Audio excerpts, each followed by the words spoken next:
"Papa, can I eat with you?"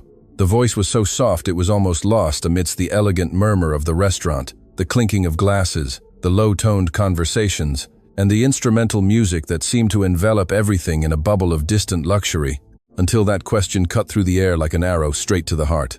Chief Emeka, the millionaire, slowly raised his gaze. Before him, with small hands clasped at chest height and large eyes filled with a mixture of hope and fear, stood a street child. Her faded cotton dress was a little wrinkled, her sandals worn, her dark hair tangled by the wind, but her eyes held something Chief Emeka couldn't ignore. On the table was a meticulously decorated plate.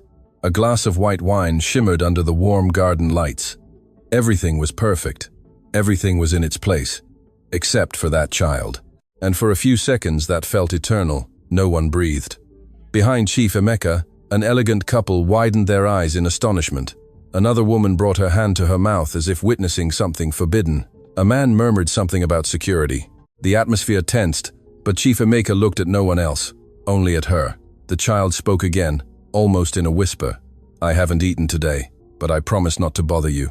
The silence grew heavier than gold, and in that instant, something stirred within Chief Emeka, something that had been dormant for years. But what he still didn't know was that this simple question would force him to confront a truth he had avoided his entire life, and what that child carried with her would change his destiny forever. If this story has already touched something in your heart, subscribe to the channel right now, so you don't miss any story that transforms your way of seeing the world. And before continuing, tell us in the comments from which city you are listening to this story. We want to read you. Chief Emeka looked at his plate again, then at the child, and instead of calling the waiter, he did something that left everyone speechless. He gently pulled his chair back. "Sit," he said softly. The child didn't move at first. She seemed not to believe it. "Really?" she asked. "Yes, but first tell me your name." "Chiamaka." Chief Emeka felt a strange pressure in his chest. That name echoed the past, echoes he had tried to silence for years. Chiamaka sat down carefully, as if fearing that at any moment someone would change their mind. Her small hands were a little dirty, but they trembled more from nerves than from cold. The waiter approached hastily. "Sir, this is not appropriate." Chief Emeka raised a hand without looking at him. "Bring her a plate, the same as mine." The murmur around them intensified. Some looked with disapproval, others with morbid curiosity, some with genuine surprise. But Chief Emeka didn't take his eyes off the child. "Where are your parents?" he asked in a serious tone. Chiamaka lowered her gaze. "I don't have a papa, and mama is sick." That sentence struck harder than any social criticism.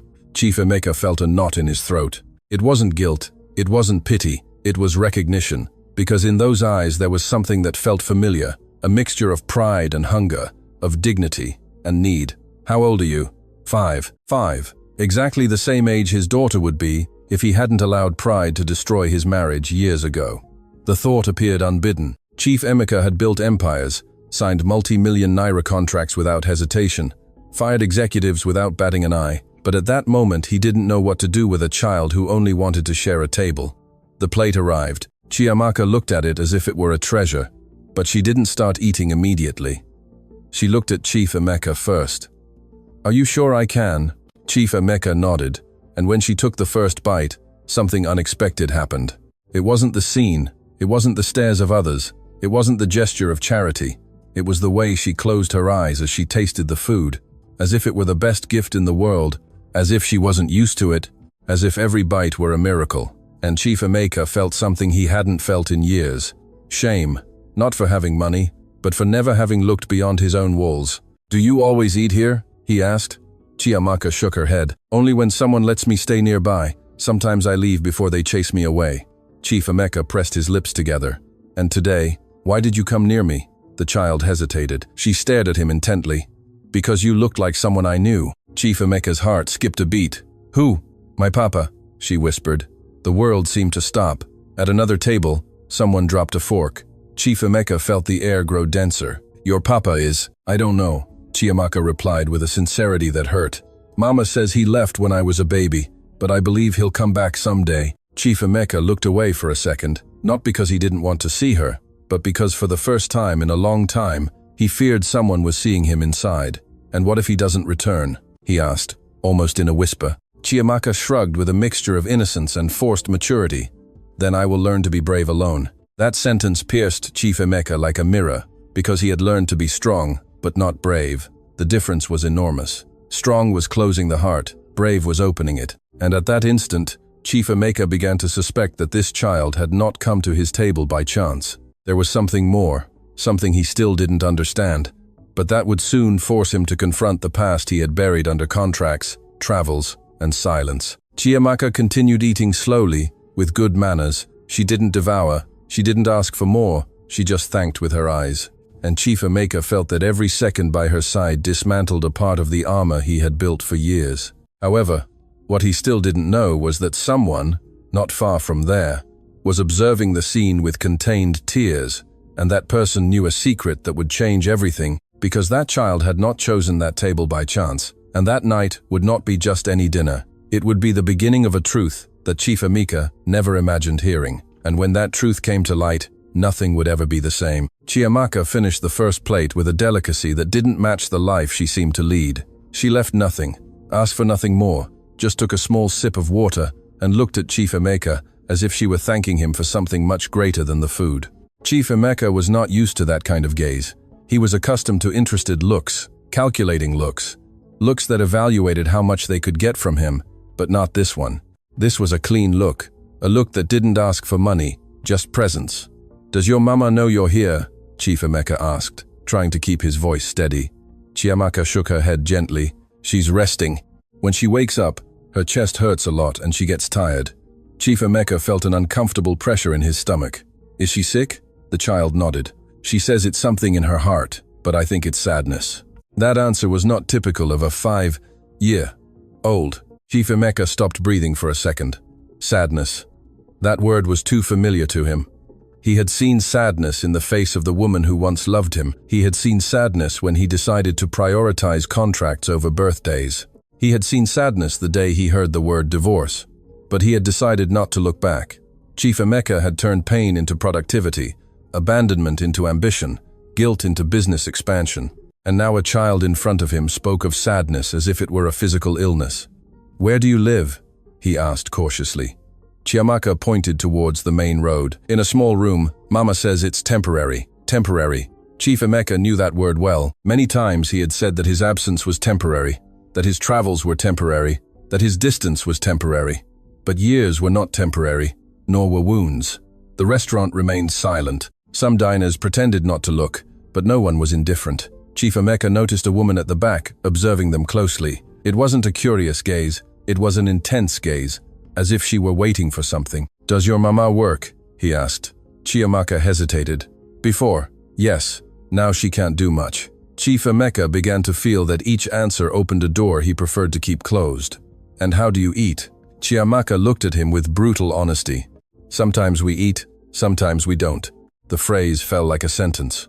Chief Emeka had investments in 3 countries, accounts that grew even while he slept, properties he didn't even visit, and in front of him was a child who measured her life in sometimes. Sometimes we eat, sometimes we don't. For the first time in years, Chief Emeka felt that success did not fill any real void. "Why did you come to my table specifically?" he asked softly. Chiamaka looked at him intently.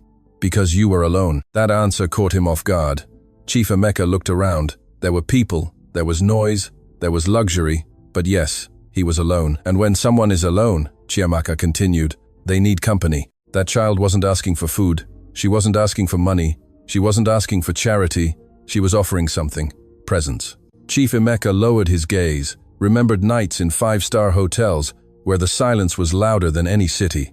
He remembered long tables with executives where no one talked about anything real. He remembered the echo of his own empty house and understood something uncomfortable. He had built a life surrounded by people, but without anyone. "Are you afraid of being alone?" he asked. Chiamaka shook her head. "Not when I think my papa might be somewhere thinking of me." Chief Emeka felt the air grow heavier. "Do you miss him?" he asked. Chiamaka nodded, "Even though I don't know him." Yes, that phrase was like an unforgiving mirror, because Chief Emeka knew what it was like to be missed by someone he had decided not to see.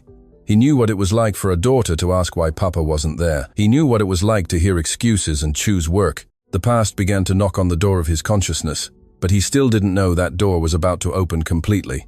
Suddenly, Chiamaka did something unexpected. She extended her small hand towards Chief Emeka's. "Thank you for letting me sit with you." The contact was minimal, but sufficient.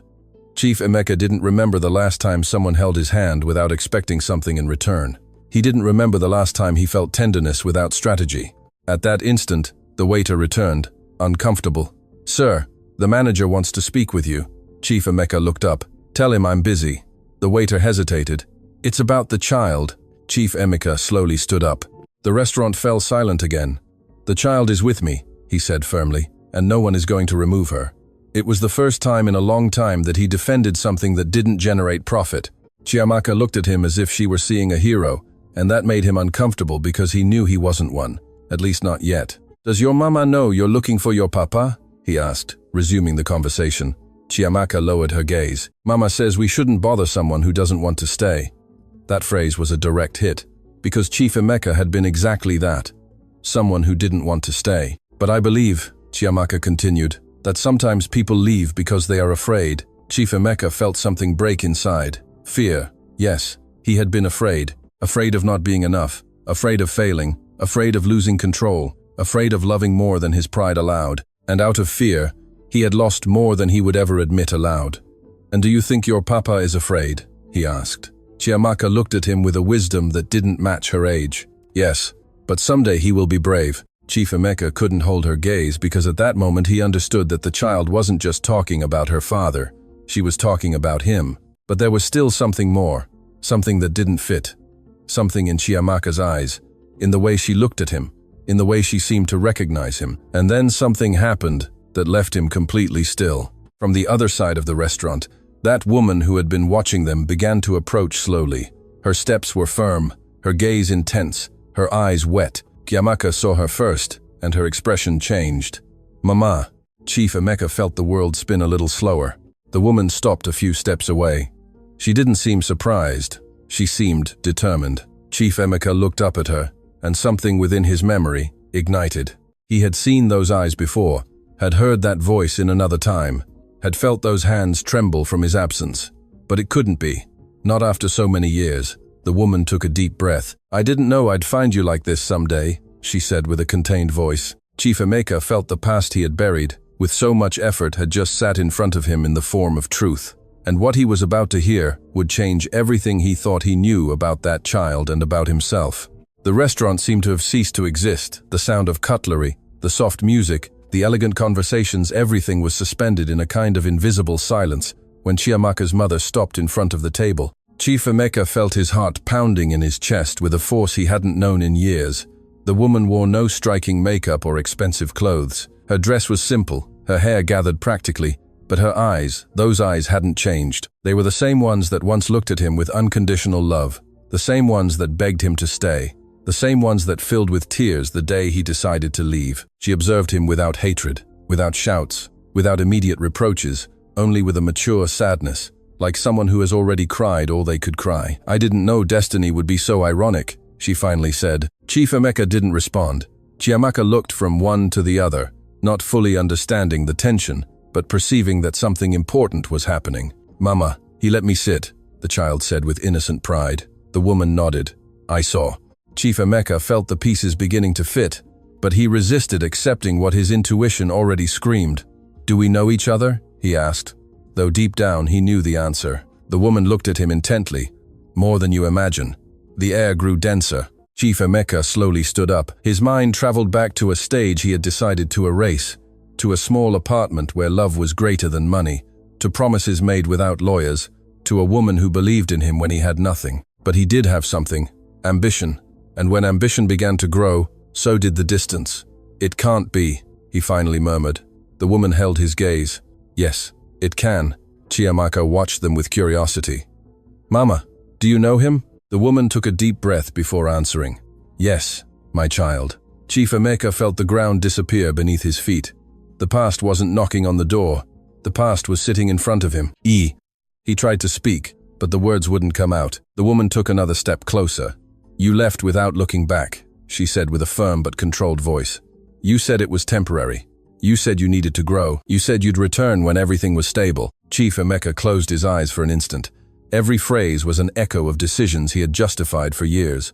"And while you grew," she continued, I learned to survive. The restaurant remained silent. No one dared to interrupt. Chiamaka looked at her mother, then at Chief Emeka. "Is it him?" she asked with a thread of a voice. The woman didn't answer immediately. She looked Chief Emeka directly in the eyes. "Tell her yourself." That challenge was more powerful than any accusation. Chief Emeka felt that pride, that armor that had protected him for so long, began to crack. He looked at Chiamaka, those eyes, that way of tilting her head, that expression when she smiled shyly. There was something undeniable, something he could no longer ignore. "I didn't know," he whispered. The woman didn't raise her voice. "You didn't ask." That phrase was more painful than any shout, because it was true. He didn't ask. He didn't call. He didn't return. He didn't investigate. He didn't want to know. He had chosen the comfort of ignorance. "Mama," Chiamaka gently tugged at her dress. "Is he my papa?" Time stopped. Chief Emeka felt his heart pounding in his ears. The woman knelt in front of the child. "Yes, my child." The word fell like a definitive sentence. Chiamaka looked at Chief Emeka with a mixture of surprise, hope, and confusion. "Really?" Chief Emeka couldn't hold her gaze because that word forced him to assume something he had avoided for 5 years. Responsibility. He wasn't just a successful businessman. He wasn't just a powerful man. He was a father, and he hadn't been there. Chiamaka took a small step towards him. "Then why weren't you there?" The question carried no reproach. It carried innocence. But that innocence was more devastating than any adult accusation. Chief Emeka felt something break inside his chest because he had no answer. He could tell a 5-year-old. He couldn't talk about ambition. He couldn't talk about contracts. He couldn't explain wounded pride. He could only admit an uncomfortable truth. "Because I was a coward." The woman looked at him, surprised by the honesty. Chiamaka frowned slightly. "But I said my papa would be brave someday." Chief Emeka felt his eyes well up for the first time in years. "You're right," he said with a broken voice, "and I'm trying to start now." The woman crossed her arms. "Trying doesn't erase 5 years. I know." That was the first time he didn't try to justify himself. He didn't blame destiny. He didn't blame work. He didn't blame anyone else. He took responsibility. The silence was profound. Chiamaka looked at her mother, then at Chief Emeka. Then, "I'm not alone anymore?" That question was like a light cutting through the darkness. Chief Emeka knelt down to her level. "You never should have been." The woman looked away for a moment, holding back emotions she had learned to repress.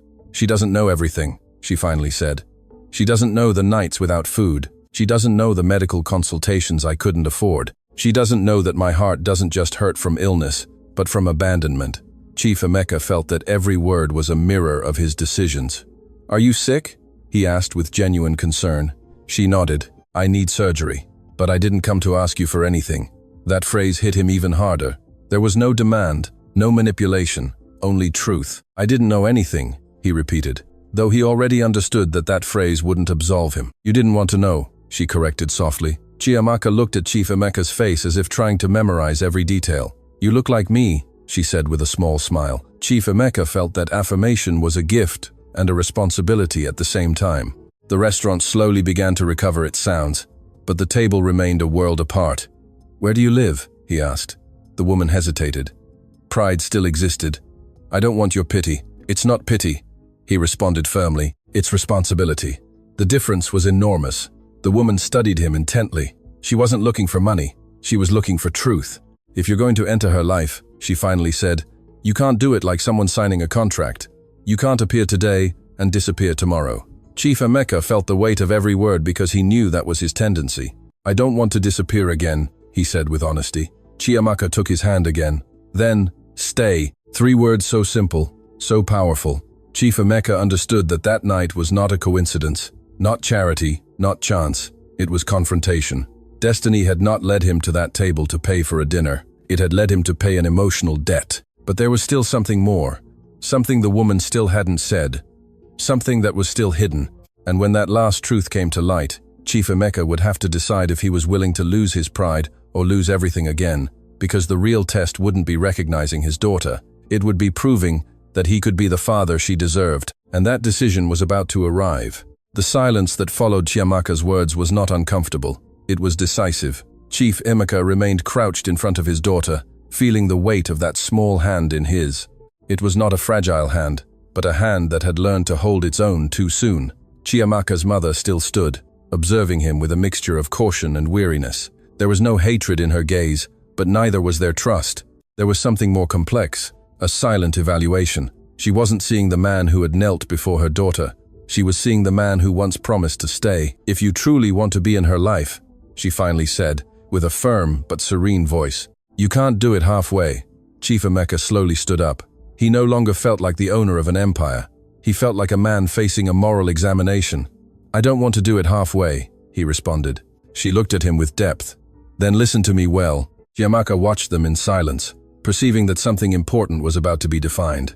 "I won't accept money without commitment," the mother continued. "I won't allow you to appear as a hero for one night and disappear when the emotion passes." Chief Emeka did not interrupt. "She doesn't need a sponsor," she added. "She needs a father." Those words embedded themselves with surgical precision in Chief Emeka's chest. For years he had solved problems by signing checks. He had fixed mistakes by paying compensations. He had bought silence, loyalty, and opportunities. But this was not a financial negotiation.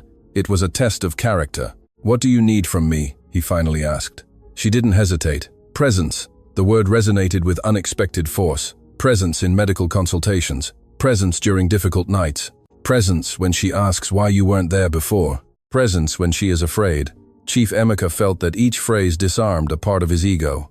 "And if you decide to leave again," she continued, "you won't just break her, you'll break me again." The restaurant had already returned to its usual rhythm, but for them, the world remained still. Chiamaka looked at Chief Emeka, as if she were waiting for a promise she didn't know how to formulate. "I'm not leaving," he said with a conviction that surprised even himself. The mother studied him in silence. "Time will tell that." That phrase was a clear line. Trust would not be immediate. Chief Emeka took a deep breath. For the first time in years, he wasn't thinking about his agenda. He wasn't calculating risks.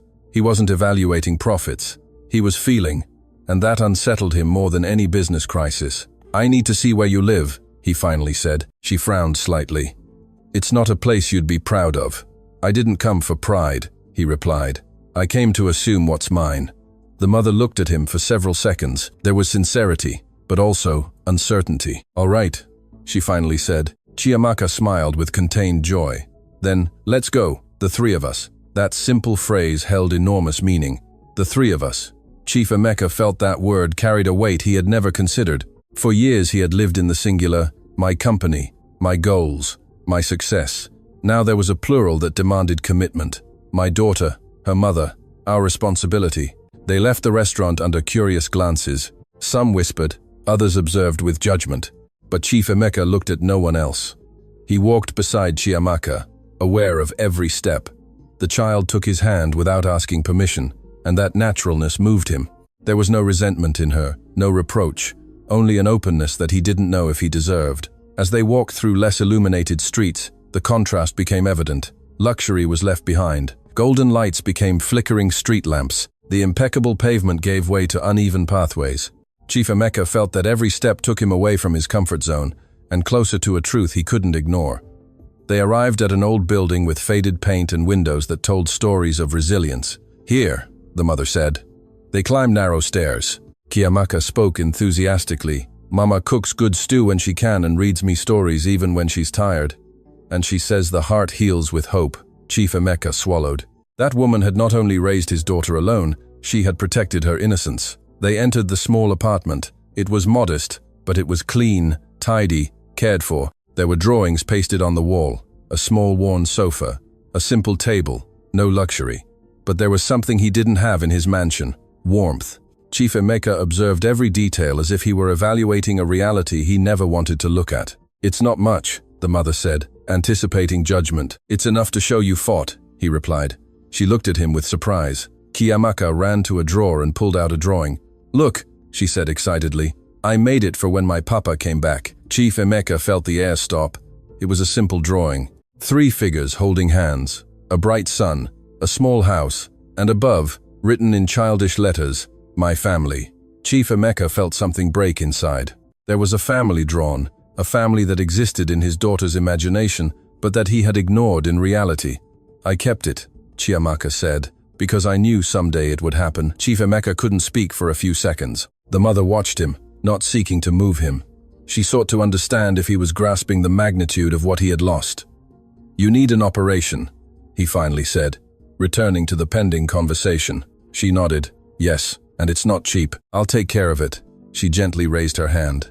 I don't just want you to pay. Chief Emeka looked at her, understanding what she was really asking for. I want you to be in the waiting room. I want you to explain to your daughter why Mama is going into surgery. I want that if something goes wrong, she isn't left alone. Chief Emeka felt that every word forced him to leave his old self behind. He couldn't solve that with money, only with real commitment. I will be there, he said. She held his gaze. Then, start now. Chiamaka approached and hugged Chief Emeka's legs, a spontaneous, natural gesture, without reservations. He hesitated for a second, and then awkwardly hugged her back. He didn't know exactly how to do it, but he knew he didn't want to let her go. In that small apartment, far from luxury and cameras, Chief Emeka understood something fundamental. True power was not controlling markets. It was holding small hands when fear appeared. But there was still something more, something the mother still hadn't said. A detail that would completely change the way he understood the past. She sat slowly on the sofa. There's something you need to know. Chief Emeka looked at her intently. When I left the hospital the day she was born, I tried to call you. Chief Emeka frowned. I never received that call. She nodded. I know, because someone blocked my number. The silence was immediate. What do you mean? She took a deep breath. Your assistant back then told me you didn't want to know anything, that you were focused on an important business, that I shouldn't insist. Chief Emeka felt his blood run cold. He vaguely remembered that time, a crucial negotiation, an international trip, a series of filters on his phone to avoid distractions. I never asked for that, he whispered. She looked at him with a mixture of sadness and resignation. But you allowed it. That phrase was an unexpected blow. It wasn't just an external betrayal. It was a consequence of his own neglect. He had delegated his life so much that someone else decided what news reached him. And the most important news never arrived. Chief Emeka felt a mixture of rage and guilt. He couldn't completely blame a third party.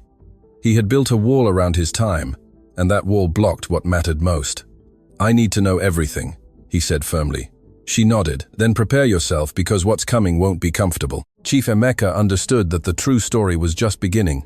It wasn't just a reunion. It wasn't just a discovered daughter. It was a chain of poor decisions, a series of silences, a parallel life that grew without him, and now he would have to decide if he was willing to rebuild from the foundations.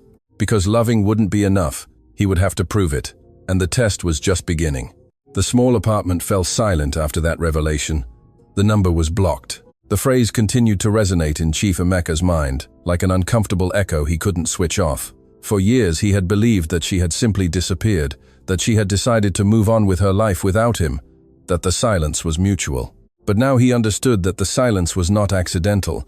It was a consequence of a life so shielded that not even the birth of his daughter managed to break through the filters he himself had created. I need to understand everything, he finally said in a low but firm voice. Chiamaka's mother sat carefully on the sofa, as if her body carried more weight than it appeared. The day she was born, she began, I tried to call you more than 10 times. Chief Emeka closed his eyes for an instant. 10 times. 10 opportunities that never reached him. Then, I went to your office, she continued. Your assistant told me you were in an international meeting, that you couldn't be interrupted for personal matters. That phrase struck him with brutal clarity. Personal matters. His daughter had been categorized as a distraction. Chief Emeka felt a mixture of rage and shame. He perfectly remembered that negotiation, a multi-million naira deal that marked the beginning of his global expansion. He had given clear instructions not to receive unnecessary calls, and unknowingly, he had closed the door to the most important thing in his life. I didn't know you were pregnant, he whispered. She looked at him with a mixture of disbelief and sadness. I told you before you left. He shook his head slightly. I don't remember. She nodded with painful serenity. Because you were already thinking about your next trip. The silence was heavy. There were no shouts, no exaggerated drama, just a raw truth. Chief Emeka understood that it wasn't a conspiracy. It wasn't solely the fault of an ambitious assistant or a cold system. It was the result of misordered priorities. When I understood that you weren't coming back, she continued, I decided not to pursue you anymore. I didn't want my daughter to grow up feeling that her father didn't choose her. Chief Emeka felt his heart clench, because that was exactly the reality. He didn't choose her, not because he didn't want her, but because he never knew he should. But the effect was the same. Absence. Chiamaka had fallen asleep on the small sofa, hugging her drawing, her innocence oblivious to the weight of that conversation. Chief Emeka observed her with a mixture of tenderness and guilt. "Why did you never try to find me afterward?" he asked. She took a deep breath. "Because love is not begged for." That phrase was a lesson in itself. Chief Emeka had lived in a world where everything could be negotiated, where everything had a price, where everything could be adjusted with enough influence. But love doesn't work that way. "I didn't come tonight to confront you," she continued. "I came because Chiamaka insisted that she wanted to sit in that restaurant. She said her papa might be there someday." Chief Emeka felt a shiver. The child hadn't chosen him by chance. She had recognized him, without knowing him. She had felt something. "She always looked at men who resembled you," the mother said. "She always had hope." Chief Emeka clenched his fists. There was a part of him that wanted to turn back time, to return to the day he decided to leave, to return to the moment he chose the contract instead of the conversation. But time doesn't negotiate, and he knew that better than anyone. "When did you know you were sick?" he asked carefully. She lowered her gaze to her hands. "A year ago, heart problems. I need surgery soon." "And how have you managed all this alone?" She looked at him with a slight, tired smile. How do mothers do it when they have no choice? That answer had no heroism. It had reality. Chief Emeka slowly walked around the small apartment, observed the simple table, the old refrigerator, the medications on the shelf. Every detail was tangible proof of a life that existed without him, a life that fought without his support. "I'm going to transfer money right now," he said, pulling out his phone. She stood up. "Wait." Chief Emeka looked at her. "I don't want this to start with a bank transfer."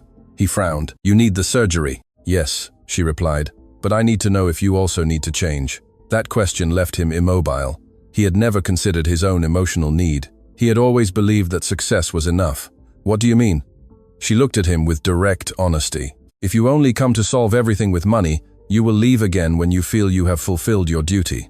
Chief Emeka slowly put away his phone. "I don't want to fulfill. I want to stay." The words came out without calculation, and that scared him. Because staying implied giving up certain things.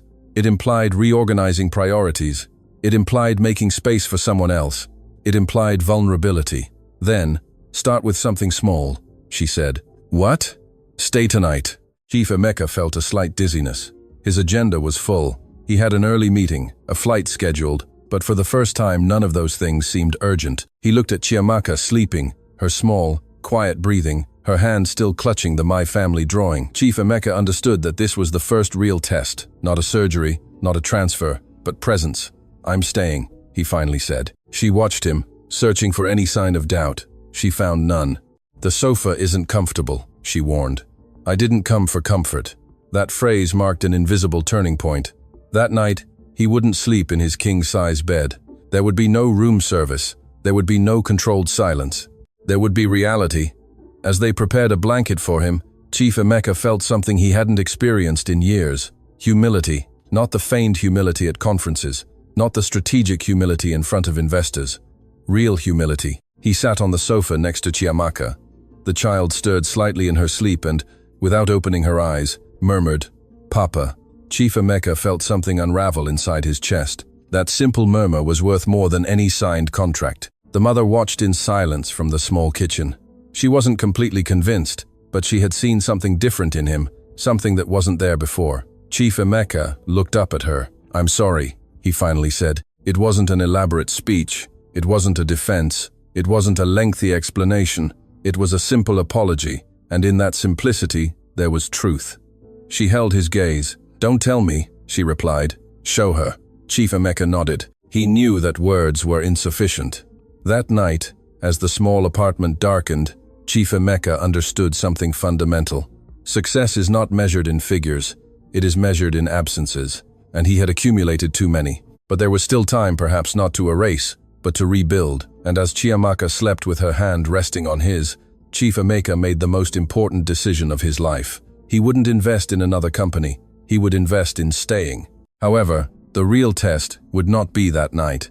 It would be the next day, when the corporate world called, when pressures returned, when his partners questioned his change. That's when it would be known if his transformation was a momentary emotion or the beginning of a new version of himself. And dawn was just a few hours away. Dawn gently entered through the small window of the apartment. There were no silk curtains, no home automation programming the light, no assistants awaiting instructions, just a golden ray illuminating Chiamaka's sleeping face and Chief Emeka sitting on the sofa, awake for hours. He hadn't been able to sleep, not because the sofa was uncomfortable, but because reality weighed more than any luxury mattress. He watched his daughter breathe with that tranquility only children have when they feel protected, and he understood something painful.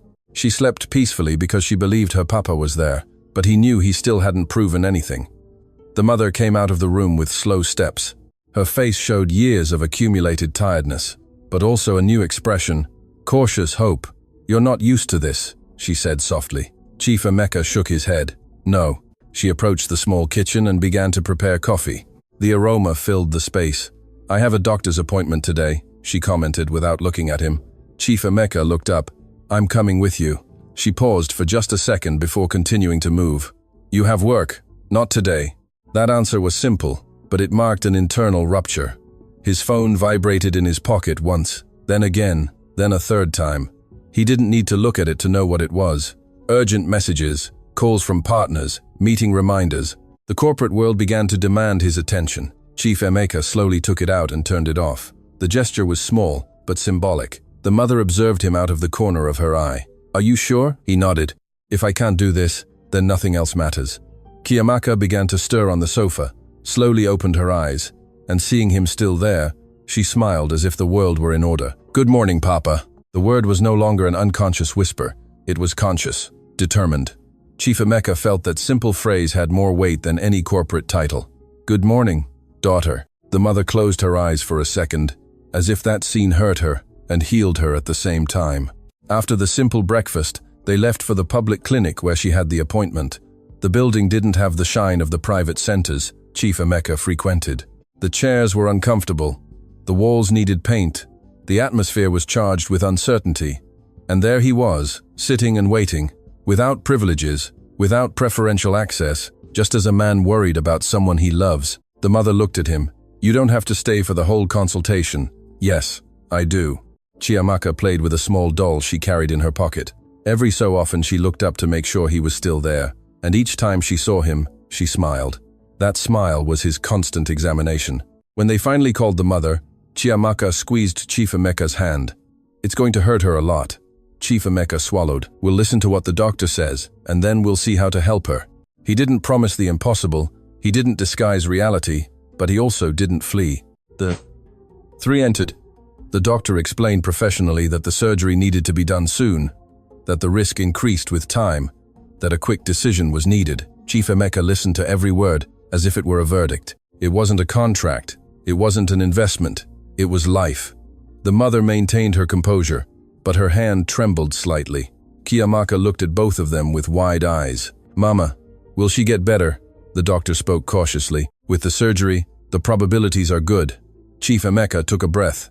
"Do it in the best hospital possible." The doctor looked up, surprised by the determination. "That comes at a high cost." Chief Emeka held his gaze. "It doesn't matter." The mother intervened. "It does matter." Chief Emeka looked at her. "I'm not buying absolution," he said firmly. "I'm doing what I should have done from the beginning." She held his gaze for a few seconds and nodded. The decision was made, but the real test came at that instant. His phone, which he had turned off, began to vibrate again when he turned it on to make a transfer. Dozens of messages. A critical meeting moved up, an investment that depended on his physical presence. One of his partners wrote, "If you're not here today, we lose the deal." Chief Emeka felt the old reflex try to activate. That impulse to run, to prioritize business, to say, "This can't wait." But this time, something was different. He looked at Chiamaka. She was drawing on a piece of paper from the consulting room. There were three figures again holding hands, and this time, the father's figure was closer. Chief Emeka understood that this was the true negotiation, not with partners, not with markets, but with his own coherence. He picked up the phone, wrote a brief message. "I won't be there. Family priority." He sent it. Immediate silence in the chat. Then an incredulous reply. "Since when?" Chief Emeka left the phone on the table. He didn't say it aloud, but he felt it. The mother observed the gesture. "You just lost millions," she said calmly. Chief Emeka looked at her. "I already lost 5 years. That was more expensive." She didn't respond, but something in her expression changed. Respect. When they left the clinic, the air seemed different. Not because the problems were resolved, but because the direction had changed. They walked in silence for a few minutes. Chiamaka held both their hands, an imperfect family, but trying to be real. "Will you stay when Mama is in surgery?" the child asked. Chief Emeka knelt in front of her. "I'm not going anywhere." The mother observed him closely. She knew that words were easy. The difficult part would be to sustain them over time. But she had seen something new that morning. She had seen renunciation. She had seen choice. She had seen coherence. And that wasn't easily faked. That night, as they returned to the apartment, Chief Emeka felt something he had never experienced in a board meeting. Fear. Not fear of losing money, not fear of failing publicly, but fear of failing as a father again. That fear didn't paralyze him, it propelled him. They sat down for a simple dinner. Chiamaka spoke excitedly about school, about a friend, about a story she wanted him to hear. Chief Emeka listened with absolute attention. He didn't interrupt. He didn't look at the clock. He didn't check messages, presents.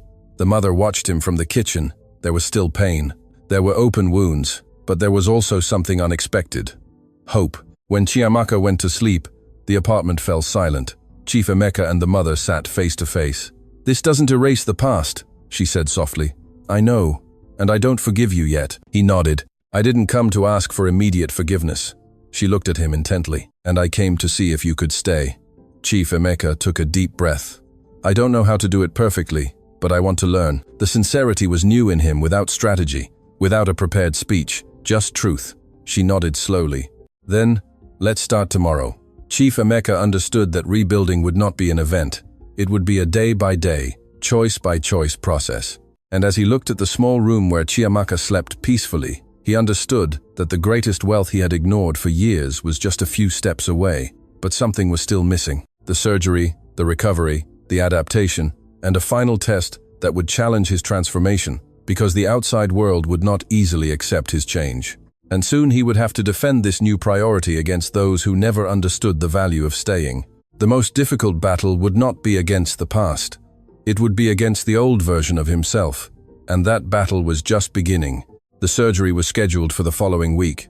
7 days. 7 days that seemed like little time for the world, but an eternity for someone who was trying to rebuild what he had destroyed with absence. Chief Emeka did not return to his mansion that week. He cancelled meetings, delegated decisions, reorganized his agenda.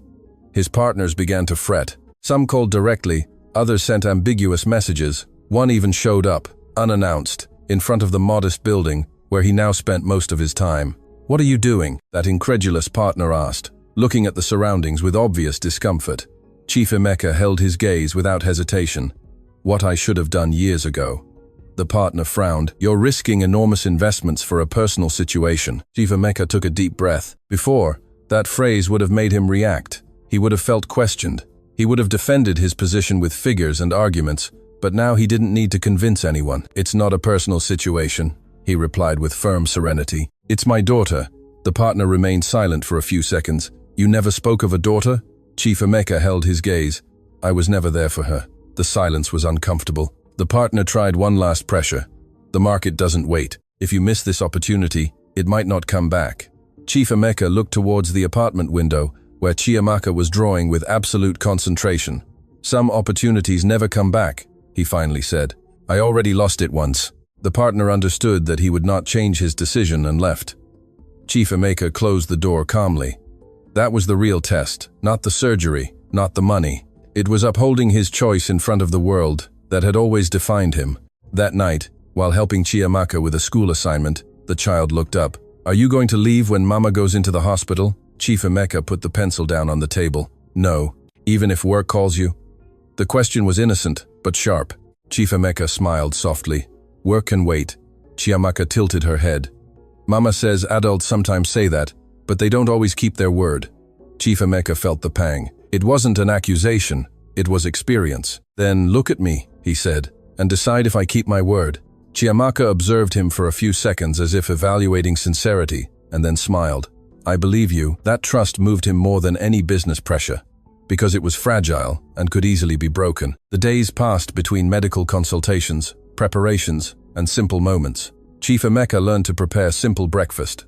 He learned to read stories with exaggerated intonation. He learned to listen to stories without looking at the clock. Every gesture seemed small, but for him it was revolutionary. The mother observed everything with caution. One night, while Chiamaka slept, they sat face to face. "I didn't think you'd stay," she admitted. "Neither did I," he replied with honesty. She looked at him intently. "What changed?" Chief Emeka took a few seconds to respond. "I discovered that everything I built made no sense if I didn't know who I was building it for." She lowered her gaze. "You always wanted to win," he nodded. "But I didn't understand that winning also meant staying." That phrase hung in the air. The surgery came. The hospital was modern, thanks to Chief Emeka's decision to transfer her to a specialized center. The mother was outwardly calm, but her hands revealed fear. Chiamaka held Chief Emeka's hand tightly. "It's going to hurt her a lot." Chief Emeka knelt to her height. "The doctors know what they're doing, and I'm going to be here the whole time." The mother looked at him before entering the operating room. There were no grand speeches, just a gaze laden with history. "Don't leave her alone," she said. "Never again," he replied. The door closed. The wait began. Hours that felt like days. Chief Emeka did not look at his phone, did not check emails, did not respond to messages. He sat beside Chiamaka, explaining what he could without lying to her. He told her stories. He talked about stars. He promised her that no matter what happened, she would not be alone. In the midst of the wait, his phone vibrated insistently. It was the same critical negotiation he had postponed. A final message appeared. "Last chance. Confirm your presence now." Chief Emeka looked at the screen. That decision would define not only his career, but his coherence. He looked at Chiamaka. The child was leaning on his shoulder, trying to be brave. Chief Emeka turned off the phone again. Without drama, without doubt, just choice. Hours later, the doctor came out. The surgery was successful. Chiamaka threw herself into Chief Emeka's arms. "I told you it would be fine." Chief Emeka felt tears he couldn't hold back. They weren't tears of guilt, they were tears of relief. The mother was moved to recovery. When they could finally see her, Chief Emeka held her hand. "It went well," he whispered. She slowly opened her eyes, looked at him, and for the first time in years she didn't see distance, she saw presence. Days later, while she was recovering at home, something unexpected happened. A letter arrived at the apartment. It was from one of his main partners. It stated that, despite his absence, they decided to maintain the agreement, that his stance on family had generated unexpected respect, that even investors valued leaders with clear principles. Chief Emeka read the letter in silence. He didn't expect that consequence, but he understood something profound. When you choose what is right, the world may take time to understand it, but it eventually respects it. Chiamaka approached. "Is it from work?" He nodded. "Are they going to scold you?" Chief Emeka smiled. "No, not this time." The child hugged him. "Then you won." Chief Emeka looked at her with tenderness. "Yes, but not because of work." She frowned with curiosity. "Then why?" He held her with firmness and softness at the same time. "Because I stayed." Chiamaka smiled as if that answer were enough, and it was. That night, as the three of them dined together at a small table, but full of conversation, Chief Emeka understood that transformation was not a single event, it was a daily decision. He had passed the most difficult test choosing to be a father, but something still remained. It wasn't enough to stay, he had to build. And in that small apartment, among children's drawings and medicines arranged on a shelf, Chief Emeka knew that the greatest wealth he had ignored for years was just a few steps away, but he still had to protect that trust with everything he had. The following months were not perfect. There was no magical transformation, no instant reconciliation, there was no fairy tale life. There was reality, there was adaptation, there were uncomfortable conversations, there were memories that hurt, but above all, there was presence. Chiamaka's mother recovered little by little. The surgery had been successful, but the process required patience. Chief Emeka reorganized his life without publicly announcing it. He reduced travel, delegated strategic functions, stopped attending events he once considered indispensable. His partners noticed the change. Some drifted away, others were surprised. A few began to imitate him. Because when a leader changes their priorities, something shifts around them. But the deepest change didn't happen in the business world. It happened in the small apartment where every afternoon Chiamaka ran to the door when she heard his footsteps. "Papa arrived." That phrase became the most valuable sound in his life. Chief Emeka learned things he had never considered important. He learned that a school assignment can be more urgent than a board meeting, that listening to a story repeated 5 times has more impact than a conference, that a spontaneous hug can heal years of distance. He learned to be without an agenda, to stay without a clock, to listen without interrupting. One afternoon, while Chiamaka was drawing at the table, she looked up. "Do you remember when you let me sit with you in the restaurant?" Chief Emeka smiled. Yes, I already knew it was you. Chief Emeka tilted his head. How? Chiamaka shrugged with childlike naturalness. Because you looked sad, and Mama says, sad people sometimes just need someone to truly see them. Chief Emeka felt a lump in his throat. For years, no one had truly seen him. They had admired him, they had needed him, they had respected him, but they hadn't seen him. That child did. And that changed everything. Over time, Chief Emeka decided something more. He not only wanted to help from within his home, he wanted to transform what he had learned into something bigger. He began to fund programs for absent fathers. He created guidance spaces for men who had prioritized work over family. He invested in public clinics that served mothers without resources. But this time he didn't do it for image. There were no press conferences, no plaques with his name. There was silent action. One night, as the three of them walked through a nearby park, Chiamaka took both their hands. Now we are a real family. The mother and Chief Emeka looked at each other. There were scars, there was history, there were mistakes, but there was also decision. Yes, he replied, because now we choose each other every day. Chiamaka smiled, satisfied. Chief Emeka understood something essential. Being a father was not a title. It was a daily practice, not an event, but constancy. One afternoon, while organizing boxes to move to a larger, not luxurious, but comfortable place, Chiamaka found her old drawing, the one with the 3 figures holding hands. She held it with pride. Look, she said, now it really looks like it. Chief Emeka observed the drawing. The father's figure was no longer distant. He was in the center, firmly holding both hands. Thank you for believing in me, he whispered. Chiamaka frowned with tenderness. I didn't believe. I knew. That childlike certainty was the greatest gift he received. Over time, the apartment was left behind. Not out of shame, not out of rejection, but because now they could grow together. The new home had no excesses. It had balance. Chief Emeka was still successful, but he was no longer obsessed. He had learned to say no to unnecessary meetings. He had learned that money is a tool, not an identity.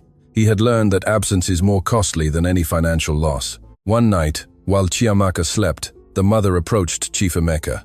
Do you know what surprised me the most? She asked. What? That you didn't try to defend yourself when you knew the truth. Chief Emeka took a deep breath because there was no possible defense. She nodded, and that was what changed everything. Humility was not weakness, it was maturity. Chief Emeka understood that true leadership is not exercised in boardrooms. It is exercised in intimate decisions, in staying when it's easier to leave, in listening when it's more comfortable to ignore, in assuming responsibility when it's tempting to justify. Years later, when Chiamaka was older, a teacher asked her to write an essay about the person who had surprised her most in her life. Chiamaka wrote, "My papa surprised me because he decided to stay. He didn't talk about money, he didn't talk about companies, he didn't talk about gifts, he talked about presence." When Chief Emeka read those lines, he understood that his greatest legacy would not be buildings or investments. It would be that phrase, he decided to stay. Sometimes we believe that success is measured by what we accumulate, by what we achieve, by what we show the world, but life silently evaluates us differently. It asks us, were you there when someone needed you? Did you choose to stay when it was uncomfortable? Did you truly see those around you? Chief Emeka in this story had everything, except the most important thing. And it was a simple question asked by a child with hunger and hope that forced him to awaken. Papa, can I eat with you? That question wasn't just about food. It was about companionship, about presence, about love. Because in the end, we don't remember how much we earned. We remember who was there. If today you have the opportunity to stay, do it. If you can call, call. If you can listen, listen. Because time doesn't return, but decisions can change the future. And sometimes the greatest act of love is not to promise, but to stay.